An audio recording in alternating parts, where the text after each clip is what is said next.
തിരുവനന്തപുരത്ത് നിന്ന് ഗോവയിലേക്ക് 2000-ലധികം കിലോമീറ്ററുകൾ, 4 സംസ്ഥാനങ്ങൾ, എണ്ണിയാലൊടുങ്ങാത്ത ഓർമ്മകൾ, ഒപ്പം ഞാനും എൻ്റെ ബൈക്കും. തെക്കൻ തീരത്ത് നിന്ന് പടിഞ്ഞാറൻ തീരത്തേക്ക് ഞാൻ നടത്തിയ യാത്ര, മധുരൈ ബാംഗ്ലൂർ ഹൈവേയിലെ മനോഹര കാഴ്ചകൾ, നല്ല ഭക്ഷണം and the freedom you are getting on 2 wheels. യാത്രകൾ തുടങ്ങിയിട്ടേ ഉള്ളൂ. Leave early, reach early. Bike ride start ചെയ്യാൻ ഏറ്റവും ബെസ്റ്റ് ടൈം പുലർച്ചെയാണ്.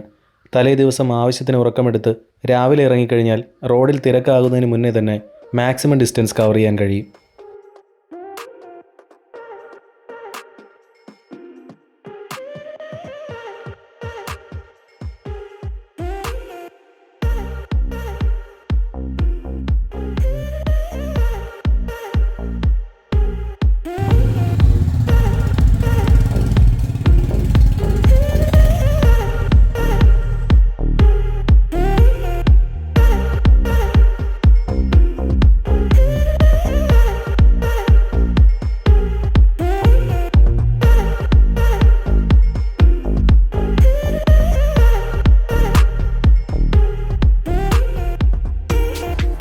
ഗോവയിലെ ആദ്യത്തെ ലക്ഷ്യസ്ഥാനമായ ബാംഗ്ലൂരിലേക്ക് തെങ്കാശി വഴി മധുരൈ ബാംഗ്ലൂർ ഹൈവേ കയറി യാത്ര ആരംഭിച്ചു. ഏകദേശം 300 കിലോമീറ്റർ കഴിഞ്ഞാണ് ആദ്യത്തെ റെസ്റ്റ് എടുത്തത്. വീട്ടിൽ നിന്ന് പൊതിഞ്ഞെടുത്ത ആഹാരം കഴിച്ച് അവിടെ വെച്ച് തന്നെ 2-3 ഫോട്ടോസും എടുത്ത ശേഷം വീണ്ടും യാത്ര തുടർന്നു.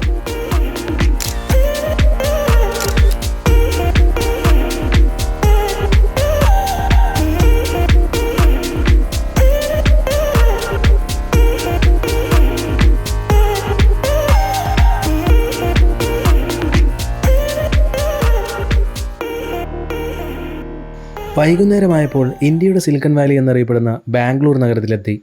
ബാംഗ്ലൂരിൽ ബൈക്കുമായി കയറിയാൽ കൺഫ്യൂഷൻ ഉണ്ടാകാൻ ചാൻസ് കൂടുതലാണ്. 1-2 തവണ കറങ്ങിയതിന് ശേഷമാണ് ഇലക്ട്രോണിക് സിറ്റിയിൽ കയറാൻ ബൈക്കിന് പ്രത്യേകം ടിക്കറ്റ് എടുക്കണമെന്ന് ഞാൻ മനസ്സിലാക്കിയത്.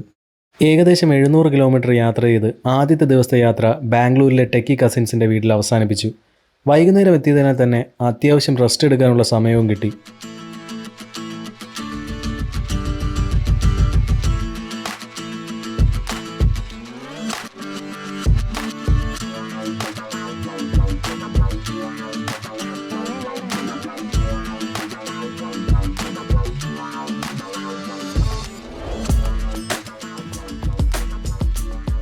ബാംഗ്ലൂരിൽ നിന്ന് രാവിലെ ഇറങ്ങി ഞാൻ ഗോവയിലേക്കുള്ള റൈഡ് പോകുന്നത് കർണാടകയിലും മഹാരാഷ്ട്രയിലും 12 ജില്ലയിലൂടെ കടന്നു പോകുന്ന 700 കിലോമീറ്റർ നീളമുള്ള Pune Bangalore greenfield access control ഹൈവേയിലൂടെയാണ്. ഈ ഹൈവേയിലൂടെ റൈഡ് ചെയ്ത് മോർണിംഗിൽ സൂര്യൻ ഉദിച്ചു വരുന്നത് എക്സ്പീരിയൻസ് ചെയ്യാൻ ഒരു പ്രത്യേക ഫീലാണ്. ഹബ്ലി എത്തുന്നതിന് മുന്നേയായി I have experience something phenomenal. മുന്നിലെത്തുന്ന വഴി പോലും വ്യക്തമായി കാണാൻ പറ്റാത്ത രീതിയിൽ കോടമഞ്ഞ് നിറഞ്ഞു നിൽക്കുന്ന നാഷണൽ ഹൈവേ. എൻ്റെ ഫസ്റ്റ് ലോങ് റൈഡിൽ തന്നെ ഇങ്ങനെ ഒരു എക്സ്പീരിയൻസ് കിട്ടിയതിൽ I feel very lucky.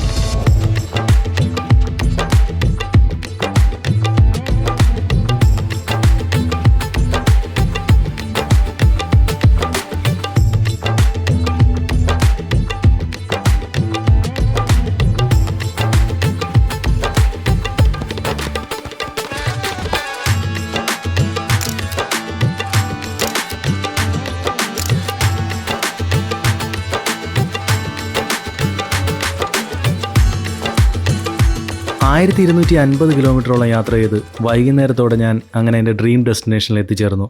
Plan ചെയ്ത് വളരെ പ്രിപ്പയർഡായി പോയതുകൊണ്ട് തന്നെ യാതൊരുവിധ ബുദ്ധിമുട്ടുകളും എൻ്റെ യാത്രയിലുണ്ടായില്ല. അൺയൂഷ്വൽ റോക്ക് ഫോർമേഷൻസിന് പേര് കേട്ട അഞ്ജുന ബീച്ചിനടുത്തെ സോട്ട് ബൈ സ്റ്റേസ് എന്ന പ്രോപ്പർട്ടിയാണ് ഗോവയിലെ ആദ്യത്തെ സ്റ്റേ ആയി ഞാൻ ബുക്ക് ചെയ്തത്. റൂംസും ഡോർമെട്രീസുമുള്ള വളരെ ക്ലീൻ ആൻഡ് കംഫർട്ടബിൾ ആയിട്ടുള്ള സ്റ്റേ.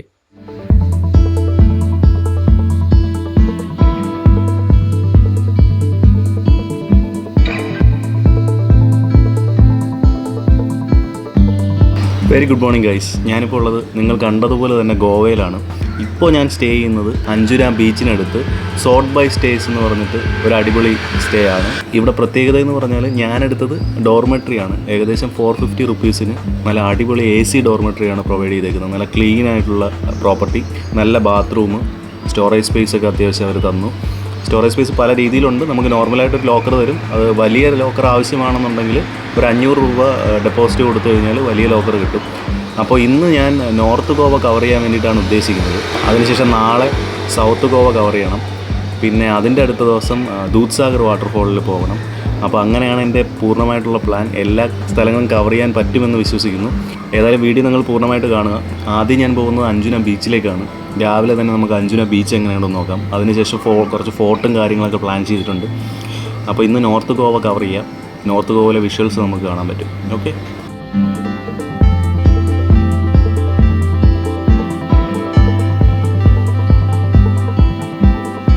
വേൾഡ് ക്ലാസ് നോർക്കലിങ്ങിനും വൈൽഡ് ലൈഫ് വാച്ചിങ്ങിനും പേര് കേട്ട അഞ്ജുന ബീച്ചിൻ്റെ ശാന്തമായ ബ്യൂട്ടി പുലർച്ചെ എനിക്ക് ആസ്വദിക്കാൻ പറ്റി. തലേ ദിവസത്തെ നൈറ്റ് ലൈഫിൻ്റെ കൊട്ടിക്കലാശം കഴിഞ്ഞ ഹിപ്പി വൈബിലുള്ള റെസ്റ്റോറൻറ്റ്സ് കാണാൻ ഒരു പ്രത്യേക ഭംഗിയാണ്. ഒരുപാട് സാഹസികമായ വാട്ടർ സ്പോർട്സ് ആക്ടിവിറ്റീസും അഞ്ജുന ബീച്ചിൽ അവൈലബിൾ ആണ്. അഞ്ജുന ബീച്ചിൻ്റെ ബ്യൂട്ടിയുടെ ഒരു ഇമ്പോർട്ടൻറ്റ് പാർട്ടാണ് ഇവിടെ കാണുന്ന റോക്ക് ഫോർമേഷൻസ്. കോറൽ റോക്സ് അല്ലെങ്കിൽ പവിഴപ്പാറകൾ എന്നും അറിയപ്പെടുന്ന ഇത് വർഷങ്ങളായി തിരമാലകളും കാറ്റുകളും കൊണ്ട് രൂപപ്പെടുന്നതാണ്.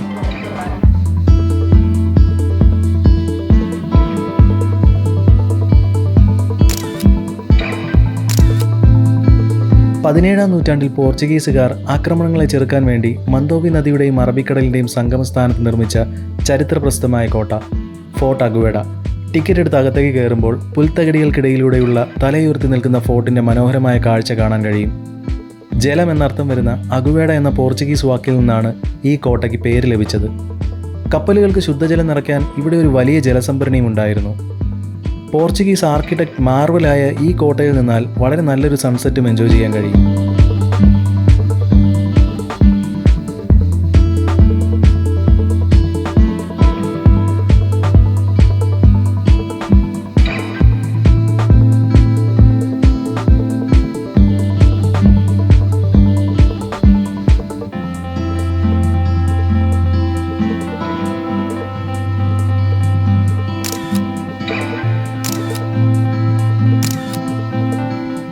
അഗോഡ ഫോർട്ടിൻ്റെ തൊട്ടടുത്ത് തന്നെ ചരിത്രപ്രസിദ്ധമായ ഒരു ലൈറ്റ് ഹൗസ് കൂടിയുണ്ട്. ഗോവയുടെ സമുദ്ര ചരിത്രത്തിലെ ഒരു സുപ്രധാന അടയാളമായ ഏഷ്യയിലെ തന്നെ ഏറ്റവും പഴക്കം ചെന്ന ഈ ലൈറ്റ് ഹൗസ് നിർമ്മിച്ചത് 1864 ലൈറ്റ് ഹൗസിൻ്റെ മുകളിൽ നിന്ന് അറബിക്കടലിൻ്റെയും മന്തോവി നദിയുടെയും കാഴ്ചകൾ കാണാൻ കഴിയും. ലൈറ്റ് ഹൗസിൻ്റെ മുകളിൽ ചുറ്റുമുള്ള വ്യൂ കണ്ടു നിന്ന് എനിക്ക് ഒരു വ്യത്യസ്തമായ കാഴ്ച കാണാൻ കഴിഞ്ഞു. ഒരു ഫോറിൻ ലേഡി ആക്രോബാറ്റിക്സ് ചെയ്യുന്നതും കൂടെയുള്ള പയ്യൻ അത് വീഡിയോ എടുക്കുന്നതും.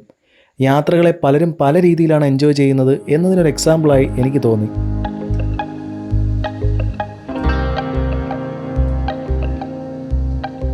ദിൽ ചഹതായ് എന്ന മൂവിയിലൂടെ ഫേമസ് ആയ ചപ്പോര ഫോർട്ട്, ചപ്പോര റിവറിനടുത്തായ ഒരു കുന്നിന് മുകളിലാണ് ഈ കോട്ടയുള്ളത്.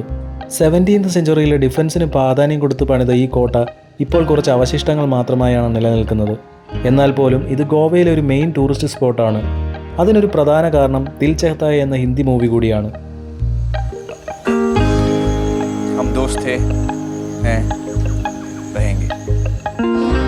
അമീർ ഖാൻ ചാരിയിരുന്ന സാധനമൊക്കെ പൊളിഞ്ഞു പോയടാ.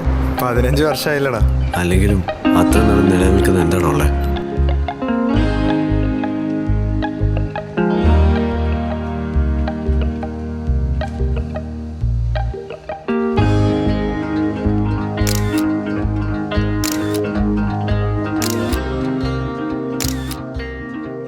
ബെസ്റ്റ് മാർക്കറ്റിംഗ് എന്ന് പറയില്ലേ, അതാണ് എനിക്കിവിടെ കാണാൻ കഴിഞ്ഞത്. ചപ്പോര ഫോർട്ടിൻ്റെ പടികളെല്ലാം കയറി വ്യൂ ഒക്കെ കണ്ട് തളർന്ന് തിരിച്ചിറങ്ങി വരുമ്പോൾ കുടിക്കാനായി നല്ല ലെമനേഡും ചാരി ഇരിക്കാൻ റിലാക്സിംഗ് ആയിട്ടുള്ള കസാരയും. പോയി വരുന്ന ആരും ഇത് ഒഴിവാക്കി പോകുമെന്ന് എനിക്ക് തോന്നുന്നില്ല. മാത്രമല്ല ഇത്രയും സ്വാദുള്ള ലെമനേഡ് ഈ അടുത്തെങ്ങും ഞാൻ കുടിച്ചിട്ടില്ല. പനാജിയിൽ നിന്ന് 15 കിലോമീറ്റർ അകലെയുള്ള കാൽഗുലെ ബീച്ചിലേക്കാണ് അടുത്തത് ഞാൻ വിസിറ്റ് ചെയ്തത്. ഗോവയിലെ ഏറ്റവും വലിയ ബീച്ചുകളിലൊന്നാണ് ബീച്ചുകളുടെ രാജ്ഞി എന്നറിയപ്പെടുന്ന കാൽഗുലെ ബീച്ച്. ബീച്ച് റെസ്റ്റോറൻറ്റുകളുടെ നൈറ്റ് വൈബ് വളരെ സ്പെഷ്യലാണ്. നല്ല സീറ്റിങ്ങും അട്രാക്റ്റീവായിട്ടുള്ള ലൈറ്റിങ്ങും ബീച്ചിൻ്റെ നൈറ്റ് വൈബിനെ എൻജോയബിൾ ആക്കുന്നു. ഫുൾ ഓൺ DJ പാർട്ടീസ് പല ഭാഗത്തായി നടക്കുന്നതായി കാണാൻ കഴിയും. Parasailing, jet skiing, water skiing തുടങ്ങി നിരവധി വാട്ടർ സ്പോർട്ട് ആക്ടിവിറ്റീസ് ഇവിടെ അവൈലബിൾ ആണ്.